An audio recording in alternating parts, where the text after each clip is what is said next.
आपके गुरुदेव। बलि बोले बोलते क्यों नहीं गुरुजी?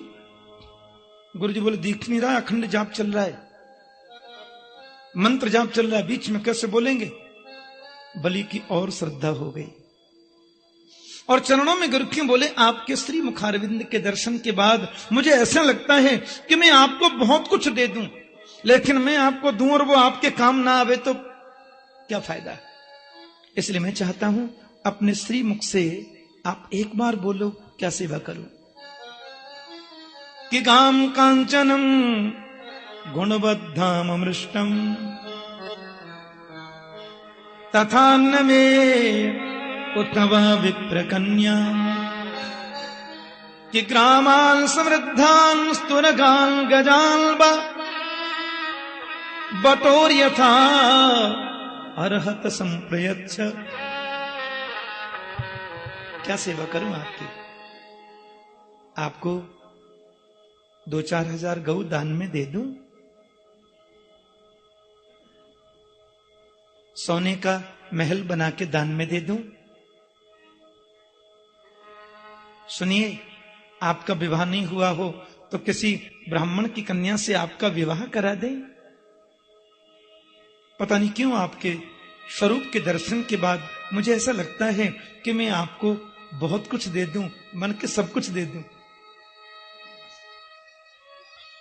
पता नहीं क्यों ऐसा लगता है। आप बोलो ना अपने छोटे से मुख से, कन्हैया ने देखा हमसे बड़ा प्रसन्न हो रहा है, बहुत आनंदित हो रहा है, सो माला पूरी कर ली। आप बलि हैं जी? आपने पहचाना? अच्छा पहचाना, मेरे को बलि बोलते जी। राजन, आपके पूर्वजों की स्मृति मुझे है और मैं उनका कहां तक ज्ञान कराऊं तुम्हें। उनका यश त्रिलोकी में फैला हुआ है।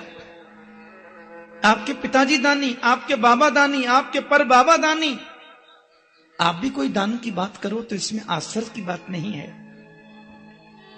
लेकिन बड़े कष्ट के साथ मुझे कहना पड़ रहा है कि मैं आपकी इस इच्छा को पूर्ण नहीं कर सकता, क्योंकि मैं तो महात्यागी हूं। एक पैसा भी कभी दान में लेता ही नहीं मैं तो। और क्यों लेना जी? धूप लगती है तो छाता है, बैठने के लिए आसन है, जलपान करने के लिए कमंडल माता जी ने दे दिया, एक मैया ने माला भी दे दी, एक माता श्री ने भिक्षा का पात्र भी है, जनेऊ पास में है, गुजर करें तो चाहिए क्या, मौज करें तो है ही क्या। भैया कामनाओं के स्टंप लगा दिया हमने तो। एक पैसा कभी किसी से लेते ही नहीं, हमारा तो नियम है पक्का। हाँ, महात्यागी है। किसी ने पूछा ये बंगला कौन का है? बोले त्यागी जी का। ये जोर जोर से आवाज कहां से आ रही है? बोले मौनी जी के यहां से। ये बाल गोपाल कौन के डोल रहे हैं? बोले ब्रह्मचारी जी के। माया से बन के आ गए। माया माणवकम हरिम, माणवक बन के आए हैं और बलि की महत्ता को प्रभु प्रकाशित करना चाहते हैं कि कितना महान पुरुष है। बलि बोले देखिए, आप बोलते हैं अकेला हूं इसलिए नहीं लेता, तो विवाह कर ले किसी सुंदर ब्राह्मण कन्या से, अपन तो विवाह भी करा देंगे। भगवान बोले आप तो बहुत अच्छे हैं राजन, सारी व्यवस्था हमारी कर ही देंगे, आपकी बातों से ही ज्ञात होता है, लेकिन विवाह के बाद में तो बहुत मुश्किलें हैं, इसलिए मैं तो अकेला ही ठीक हूं। अब बाल गोपाल हुए तो पढ़ाई की व्यवस्था, रहने की व्यवस्था, भोजनादि की व्यवस्था, बलि बोले हम सब करेंगे। शिक्षा के लिए भी हिरण्यकश्यप दानव विश्वविद्यालय है। आपके भोजन की, आवास की कोई अब व्यवस्था न होगी, आप हां करो। भगवान बोले नहीं, एक व्यवस्था आप न कर पाएंगे। मान लो विवाह हुआ, 2-4 बाल गोपाल हुए, उनमें कभी कभार एकांत कोई मर भी जाए तो मरने के बाद में जो रोया जाता है उसकी व्यवस्था आप क्या करेंगे? बलि बोले रोना तो था नहीं पड़ोसी महाराज, अब बेटा आपका जाएगा तो मैं किराए पर रोने वाले तो नहीं बुला सकता। प्रभु ने कहा प्रियस्त्वाम रोत्स्यति, शास्त्र कहते हैं जिसको तुम प्रेम करते हो ना, वो एक दिन तो तुमको रुलाता ही है। ऐसा काम अपन करे ही क्यों जिससे रोना पड़े। छाता में ठीक है हम, हाँ, और कमंडल जो यही हमारे लिए बहुत कुछ है, अपन को नहीं चाहिए। चरणों में गिर के बोले कुछ तो आपको बोलना पड़ेगा, क्योंकि बिना आप कुछ लिए चले गए तो लोग क्या कहेंगे, इतना बड़ा ब्रह्मचारी विप्र आया और तुमने कुछ भी नहीं दिया। भगवान बोले देखो, आज 5 गांव दोगे, कल 50 की इच्छा होगी, 500 की इच्छा होगी, 1000 की इच्छा होगी। ये जो तृष्णा है ना, तृष्णा तेषुपजायते, ये बढ़ती चली जाती है। इसलिए मैंने तो अपनी कामनाओं को विराम दे दिया, मैं कभी किसी से कुछ मांगता नहीं हूं। अब मैं आपकी तरफ जब बार बार देखता हूं तो मुझे लगता है कि मैं कुछ ना लूं तो आपको बहुत तकलीफ होने वाली है। बलि बोला बहुत कष्ट होगा मुझे, बिना कुछ लिए चले गए तो इतना कष्ट को मैं आपको बता नहीं सकता। भगवान बोले मैं धर्म संकट में पड़ गया हूं, कुछ लेता हूं तो मेरा नियम बिगड़ता है और नहीं लेता हूं तो आपको कष्ट होता है। मैं सोच रहा हूं ऐसा कुछ करूं कि आपको कष्ट भी न हो और कदाचित मेरा नियम भी न बिगड़े। क्या करें? इसलिए तस्मात् त्रीणि पदान्येव व्रणे त्वद्वरदर्शभात् एतावतैव सिद्धोऽहम् वित्तम यावत् प्रयोजनम। तुम केवल 3 पैर पृथ्वी हमें दान में दे दो, बस लाभ हो गया ना। 3 पैर पृथ्वी ले रहे हैं इसलिए तुम्हें कष्ट नहीं होना चाहिए, और ज्यादा नहीं ले रहे हैं इसलिए अपना नियम भी नहीं बिगड़ना चाहिए। दोनों ही बात होगी। 3 पैर धरती, हाँ। बलि बहुत हंसे। ब्रह्मचारी जी माफ करना, तुम रहे बामन के बामन। अहो ब्राह्मण दायादा वाचस्ते बद्ध सम्मता, तुम बालो बालिश मति। आप बच्चे हो ना अभी, इसलिए आपकी मति भी बच्चों जैसी है, आपको जरा भी ध्यान नहीं है। त्रिलोकी के सम्राट के पास में आकर के 3 पैर धरती मांगते हैं आप हैं। हमारे ब्रज में कहते हैं अगम बुद्धि बानिया मध्यम बुद्धि जाट, तुर्क बुद्धि तुर्कुणा बामन चौपट पाट। मांगना भी नहीं आता। त्रिलोकी के सम्राट के पास आकर 3 पैर धरती। प्रभु ने मुस्कुराकर इशारे से देखा, और मानो वो ये कहना चाहते हो बड़ा त्रिलोकी का राजा बनता है, तुम 3 पैर ही पूरे कर देना, अभी पता चलती है। भगवान ने कहा देखो, हमने तो जो बोलना था सो बोल दिया, आपकी श्रद्धा को देख के बोला हमने। हाँ, वो 3 भी नहीं लेंगे, 3.25 भी नहीं लेंगे। और एक बात तो मैं कहना भूल गया, वो 3 पैर धरती जो मैं नापूंगा वो अपने पैरों से नापनी है, आपके पैर से नहीं। बलि बोले कर लो बात, 3.5 बुलंद के टोटल हैं आप। अरे आपके 3 पैर में तो एक आसन भी बिछने वाला नहीं है। भगवान बोले जो बोलना था सो बोल दिया। अब जल्दी कमंडल में जल लेकर के आओ और आकर के संकल्प कर दो महाराज। 3 पैर धरती का क्या संकल्प करूं, बहुत शर्म आती है। भगवान का बिना संकल्प के तो हम लेते नहीं है। संकल्प का मतलब तो पूरा रजिस्ट्रेशन ही होता है ना जी। संकल्प के बाद मना नहीं कर सकते। हाँ, गुरुजी दोनों की वार्ताएं सुन रहे बहुत देर से। शुक्राचार्य आधा सेकंड को बाबा ने आंख बंद करी, बोले मुझे कुछ गड़बड़ लगता है। आंख बंद करी तो बामन में नारायण का रूप दिखाई दे गया। शुक्राचार्य तुरंत बलि का हाथ पकड़कर थोड़ी दूर ले गए, बोले राजन ये न बामन है न त्रेपन है, इनके चक्कर में बिल्कुल पड़ने की जरूरत नहीं है। बलि बोले तो कौन है?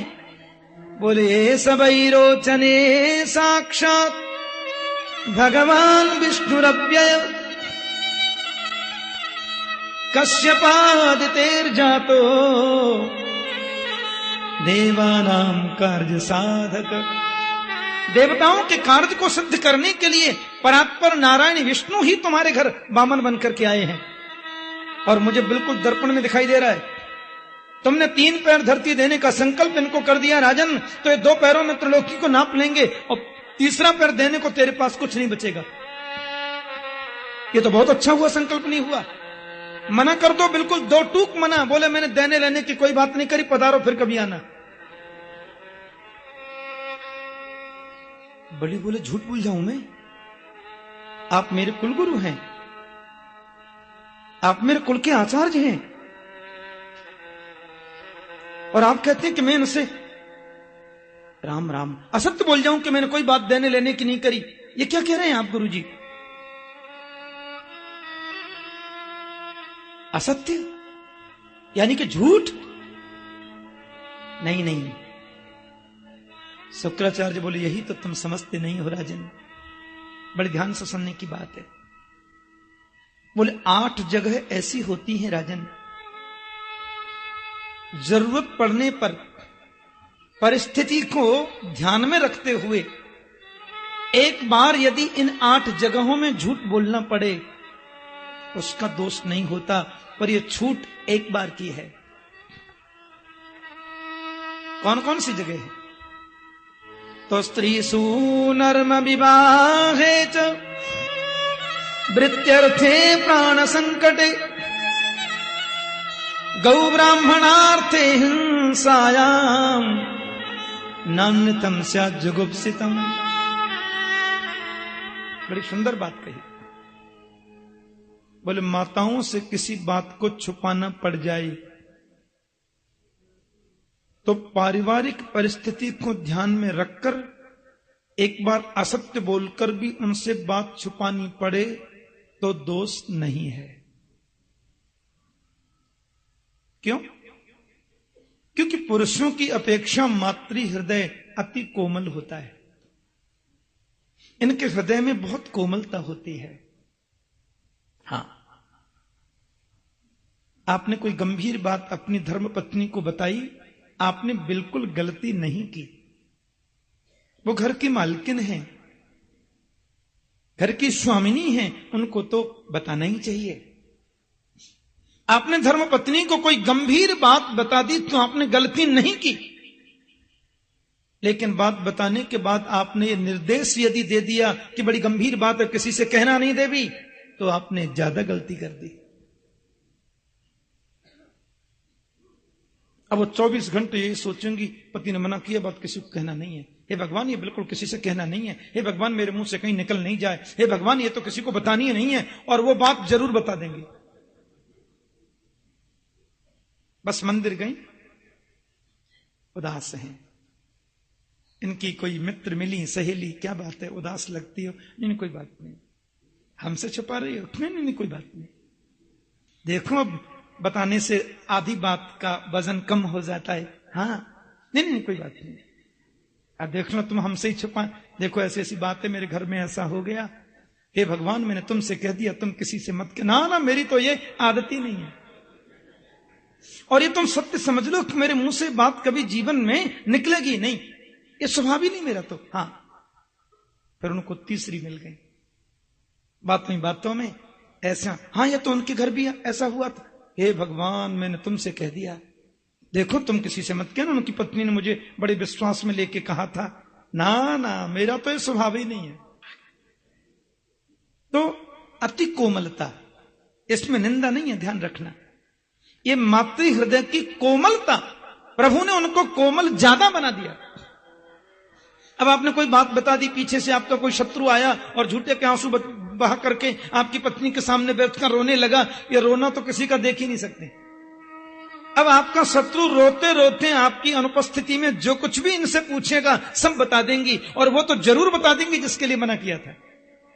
अगला आदमी रो रहा है,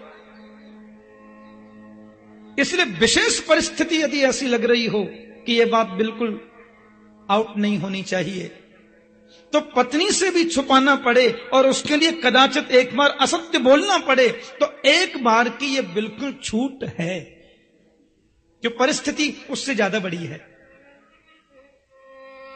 तीसरी बात, युधिष्ठिर जी का साप भी है, ये बात तो सब लोग जानते हैं। महाराज कर्ण जो थे, माता कुंती के पुत्र थे, सबको मालूम है। महाभारत के 3 जो विशिष्ट वीर हैं, योगेश्वर कृष्ण, भीष्म पितामह और श्रीमान कर्ण, ये सर्वश्रेष्ठ 3 वीर हैं महाभारत के।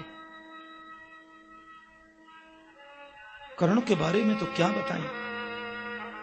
हिंदी में एक पुस्तिका पढ़ता था मैं बचपन में, नाम था रश्मि रथी। क्या गजब का चित्रण है कर्ण के चरित्र का। पर कर्ण ने दुर्योधन से मैत्री की और युद्ध में अर्जुन के हाथों मारे गए, सब लोग जानते हैं। अब क्योंकि मारे गए जितने कौरव हैं वो युधिष्ठिर जी के ताऊ के बेटा हैं, भाई हैं, सगोत्री हैं, इसलिए युधिष्ठिर जी महाराज सबको पिंडदान कर रहे हैं, सबको पिंडदान दे रहे थे। माता कुंती ने आके कहा एक कर्ण के नाम से भी दे दो बेटा। बोले क्यों? कर्ण हमारी जाति का नहीं, बिरादरी का नहीं, गोत्र का नहीं, खानदान का नहीं माता। फिर कर्ण का पिंडदान मैं कैसे करता हूं, उसको श्राद्ध मैं कैसे कर सकता हूं? माता कुंती की आंखों में आंसू आ गए। तू कैसी बात कर रहा बेटा? अरे कर्ण तो तेरा खास बड़ा भाई था। युधिष्ठिर बोले क्या कहती हैं आप माता? बोले कुंती भोज राजा जिन्होंने मुझे पाला दत्तक पुत्री के रूप में, जब मैं वहां पर थी बचपन में तो संत दुर्वासा आए थे बेटा। मैंने बड़ी निष्ठा से उनकी सेवा की, समय पर जल देना, फूल पहुंचाना, माला पहुंचानी। जाते समय दुर्वासा इतने प्रसन्न हुए मुझसे, बोले बेटी तूने बहुत सेवा की है, मांग क्या चाहिए? मैंने कहा बाबा कुछ भी नहीं चाहिए। जाते जाते वो मुझे मंत्र देकर चले गए, बेटी इस मंत्र से जिस किसी देवता का तू आमंत्रण करेगी वो देवता तुरंत तेरे सामने उपस्थित हो जाएगा। और वो चले गए। अब मैंने एक दिन ऐसे ही कुतूहल बस मंत्र पढ़ा, सूरज को देखा, सूरज आ गए। सूर्य नारायण बोले क्या चाहिए बोलो? मैंने कहा नहीं चाहिए कुछ नहीं, मैंने तो वो मंत्र की परीक्षा के लिए आपको ऐसे बुला लिया, क्षमा करें। सूर्य ने कहा नहीं ऐसा नहीं हो सकता, हम लोग देव हैं, आते हैं तो कुछ देते हैं। अब देवी आपके यहां मेरे जैसा सुंदर पुत्र प्रकट होगा। कुंती बोली क्या कह रहे हैं आप? मैं तो कुमारी हूं महाराज। नहीं नहीं मुझे ये, आप जाइए और ये वरदान मेरे को नहीं चाहिए। सूर्य बोले आप कन्या ही रहेंगी,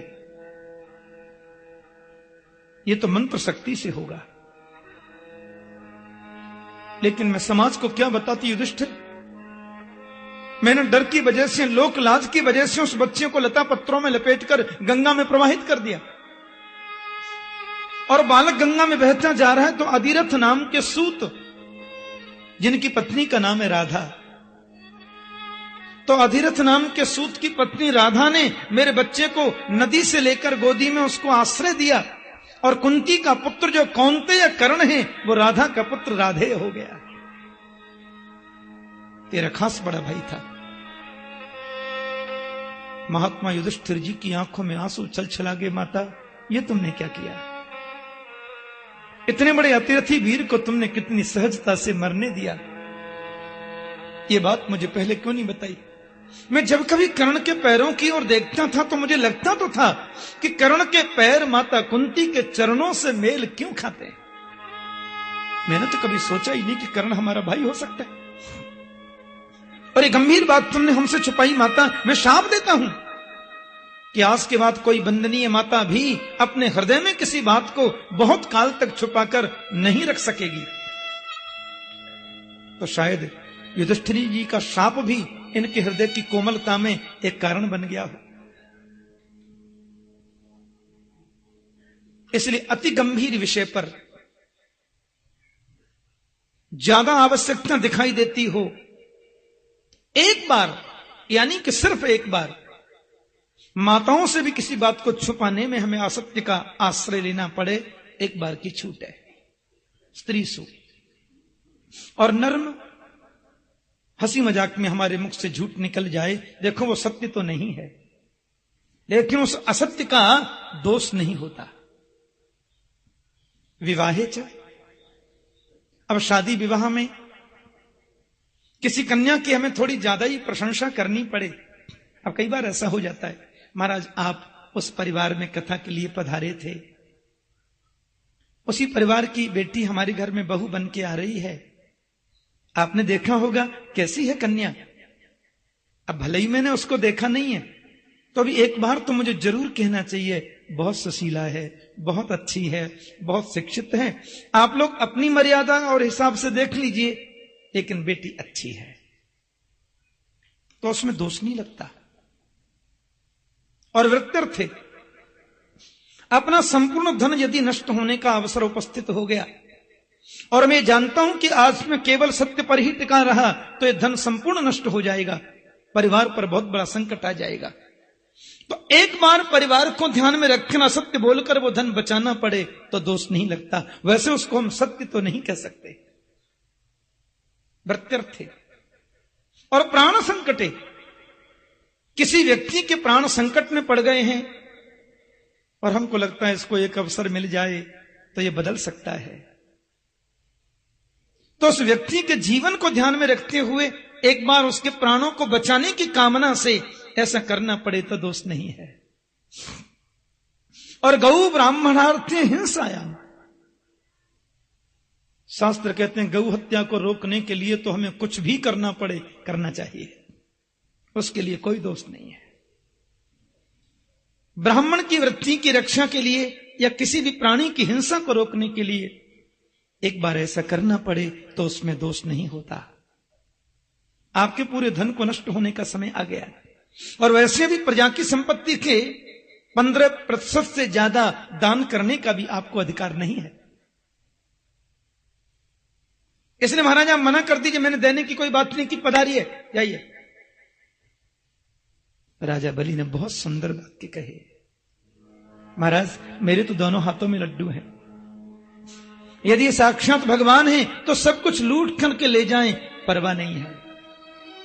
लोग ये तो कहेंगे बलि क्या भगवान भी मांगने को आए, तेरे द्वार खड़ा भगवान भगत भर दे रे झोली। और यदि ये भगवान नहीं है, कोई ब्रह्मर्षि है, तो मेरे भारत का ऋषि जितना बोलता है उतना ही लेगा, उससे 1 इंची भी ज्यादा नहीं ले सकता। भारत के ऋषि तो वचन के ही धनी होते हैं। भगवान मुस्कुरा के बोले, सुनिए आप गुरु और शिष्य दोनों की कोई गोपनीय मंत्रणा चल रही है क्या? तो फिर मैं जाता हूं, अभी इच्छा नहीं है तो रहने दो, फिर कभी आ जाएंगे। बलि ने कहा महाराज 2 मिनट बाद किसने देखा? गुरु जी आप रुकिए।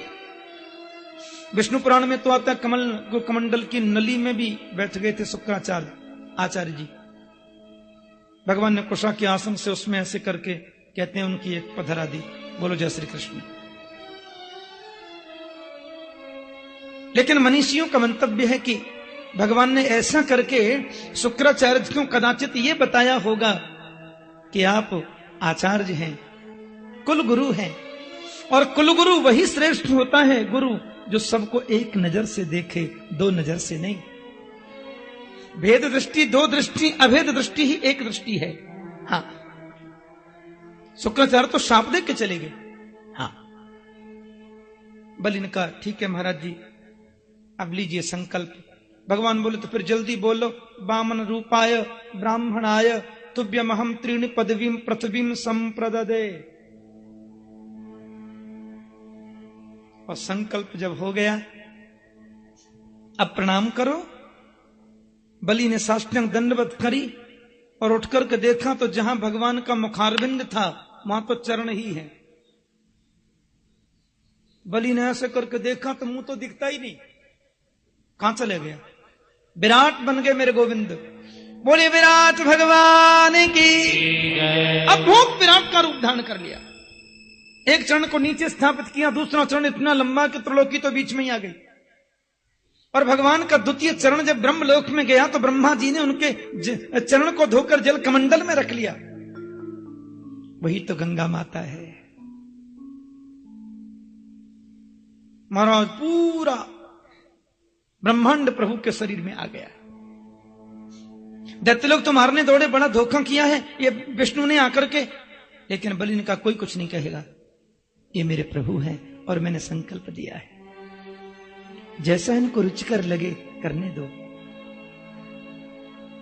त्रिलोकी को नापने के बाद में भगवान बलि के सामने खड़े हो गए। बोले आपने 3 पैर धरती देने का बाकायदा संकल्प किया था, और जो संकल्प करके पूर्ण नहीं करता वो नरकगामी हो सकता है। गरुड़ जी ने आकर के पास में बांध करके डाल दिया, पड़े रहो, बताओ तीसरा चरण कहां रखें। आजकल का भक्त होता तो सीधा ही बोल देता, महाराज संकल्प लेते समय तो आप 3 बिलान के थे, नापने के लिए लंबे हो गए तो मैंने ठेका ले रखा सब बात का, छोटे होके नाप लो, मैं मना कब करता जी। पर ऐसी बुद्धिमानी का परिचय नहीं देना ही सबसे बड़ी बुद्धिमानी है, कम से कम भगवान के सामने। राजा बलि के मन में जरा भी क्षोभ नहीं है, चेहरे पर जरा भी टेंशन नहीं है, जरा भी चिंता का भाव नहीं है। हाथ जोड़कर बैठ के भगवान ने कहा, बताओ तीसरा कहां रखें।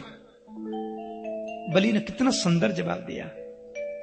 आपने कहा तो प्रभु नरक वर्क में जाने का तो मुझे डर नहीं लगता, मैं तो डरता हूं तो सिर्फ एक बात से कि किसी ब्रह्मर्षि को दिया गया मेरा वचन झूठा न हो जाए। यद्युत्तम श्लोक भवान ममेरितम बचो व्यलीकम सुरवर्य मन्यते कि करोमृतम तन्न भवेत् प्रलंभनम पदम तृतीयम कुरु शीर्ष्णि में निजम।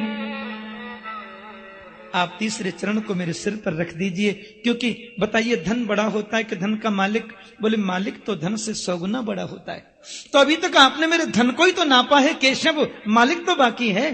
पदम तृतीयम कुरु शीर्ष्णि में निजम। बलि का इतना कहना था, मेरे गोविंद के नेत्रों से आंसुओं के पनारे निकल पड़े। अरे बलि, आया था तुमको छलने के लिए, पर तेरी श्रद्धा ने तो मुझको छल लिया। आया था तुम्हें लूटने के लिए, पर तेरे प्यार ने मुझे लूट लिया। तीसरा चरण प्रभु ने बलि के सिर पर रखा, लेकिन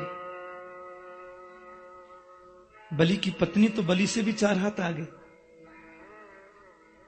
भगवान से मुस्कुरा के बोली कि क्रीडार्थमात्मन इदम त्रिजगत कृतम ते साम्यम तु तत्र कुधियो परईश कुर्जु।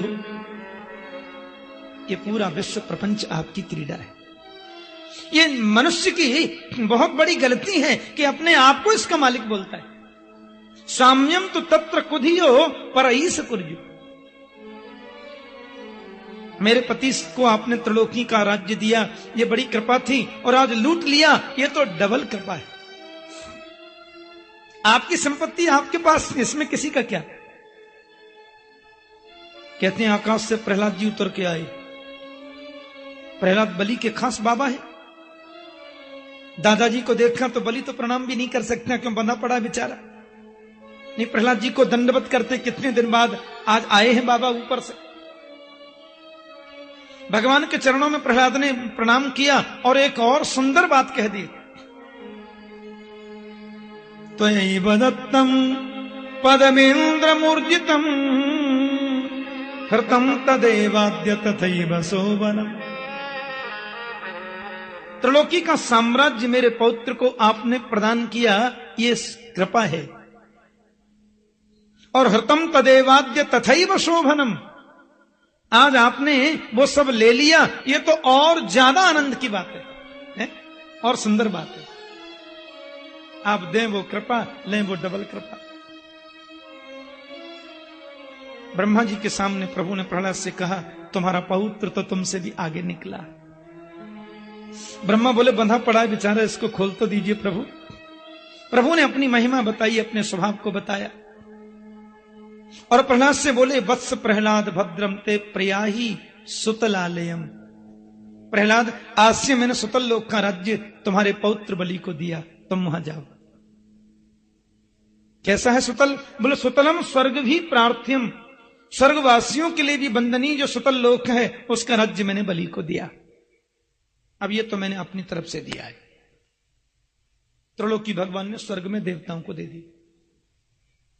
फिर बोले बलि की जो इच्छा हो सो बलि महाराज मांग सकते हैं। बलि बोले मुझे कुछ नहीं चाहिए। भगवान बोले तुम मांग लो, कहोगे मुझे त्रिलोकी चाहिए तो चाहे हमें इंद्र से युद्ध ही क्यों न करना पड़े, मैं त्रिलोकी तुम्हें दिला सकता हूं।